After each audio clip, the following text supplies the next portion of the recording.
सकाळी उठताच जर तुम्हाला कळलं की सोनं अचानक स्वस्त झालंय, तर तुम्ही काय कराल? होय, आजची हीच सर्वात मोठी आणि धक्कादायक बातमी आहे. अक्षय तृतीयेच्या उत्साहानंतर लगेचच सोन्याच्या भावात पुन्हा घसरण सुरू झाली आहे आणि तीही सलग दुसऱ्या दिवशी. 2 दिवसात तब्बल 500 रुपयांची घट म्हणजेच गुंतवणूकदार आणि खरेदीदारांसाठी ही मोठी संधी की इशारा? आज 21 एप्रिलच्या सकाळीच 24 कॅरेट आणि 22 कॅरेट सोनं पुन्हा स्वस्त झाले आणि फक्त सोनंच नाही तर चांदीच्या भावातही घसरण दिसतेय. पण प्रश्न असा आहे की ही घसरण अजून वाढणार का, की हा फक्त तात्पुरता बदल आहे? पश्चिम आशियातील तणाव, जागतिक बाजारातील हालचाली आणि मोठ्या देशांच्या आर्थिक आकडेवारीमुळे सोन्याच्या भावात पुढे काय होणार हे जाणून घेणं आज प्रत्येकासाठी महत्त्वाचं ठरतंय. म्हणूनच हा व्हिडिओ शेवटपर्यंत नक्की पहा, कारण आजचा सोन्याचा भाव तुमचा मोठा निर्णय बदलू शकतो. आजचे ताजे दर. दिल्ली आणि मुंबई. गेल्या काही दिवसांपासून सोन्याचे भाव स्थिर होते, पण आज 21 एप्रिलच्या सकाळी सोन्याच्या किमतीत पुन्हा एकदा घसरण झाली आहे.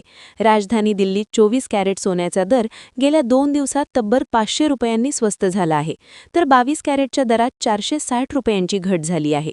आजच्या ताज्या अपडेटनुसार 24 कॅरेट सोने 10 ग्रॅम साधारण 1,55,430 रुपयांच्या आसपास आहे. 22 कॅरेट सोने 10 ग्रॅम 1,42,490 रुपयांवर पोहोचले आहे. मुंबई आणि पुण्यातही याच प्रकारची स्थिती असून 10 ग्रॅम 24 कॅरेट सोन्याचा भाव आज 1,55,280 रुपये इतका नोंदवला गेला आहे. म्हणजे ग्राहकांसाठी ही खरेदीची एक उत्तम संधी निर्माण होत आहे. 3. प्रमुख शहरांमधील तुलनात्मक तक्ता. चला तर मग देशातील इतर महत्त्वाच्या शहरांमधील दर पाहूया. चेन्नई येथे सोने थोडे महाग आहे. 24 कॅरेटसाठी तुम्हाला 1,55,990 रुपये मोजावे लागतील. कोलकाता आणि बंगळुरू येथेही दर मुंबईप्रमाणेच 1,55,280 रुपयांच्या आसपास आहेत. अहमदाबाद आणि पाटणा येथे दर 1,55,330 रुपये प्रति 10 ग्रॅम आहेत. याचा अर्थ असा की दक्षिणेकडील राज्यांच्या तुलनेत पश्चिम आणि उत्तर भारतात सोने काहीसे स्वस्त आहे. चांदीच्या दरातील घसरण. फक्त सोनंच नाही तर चांदीनेही ग्राहकांना दिलासा दिला आहे. 2 दिवस स्थिर राहिल्यानंतर चांदीच्या दरात किलोमागे 100 रुपयांची घट झाली आहे. दिल्ली, मुंबई आणि कोलकात्यात चांदी 2,74,900 रुपये प्रति किलो दराने विकली जात आहे. मात्र चेन्नईमध्ये चांदी आजही महाग असून तिथे दर 2,79,900 रुपयांवर आहेत.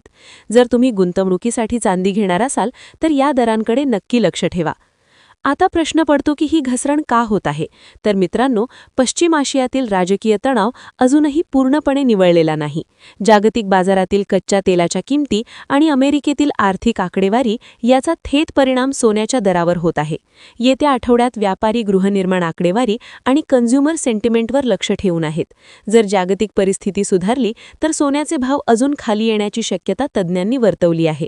तर मित्रांनो, अक्षय तृतीयेनंतर सोन्यात झालेली ही घसरण तुमच्यासाठी फायद्याची ठरणार आहे का? तुम्हाला काय वाटते? सोन्याचे भाव 1.5 लाखाच्या खाली येतील का? आम्हाला कमेंट्समध्ये नक्की सांगा. व्हिडिओ आवडला असेल तर लाईक करा आणि रोजचे सोन्या चांदीचे भाव जाणून घेण्यासाठी आमच्या चॅनलला सबस्क्राईब करायला विसरू नका. धन्यवाद.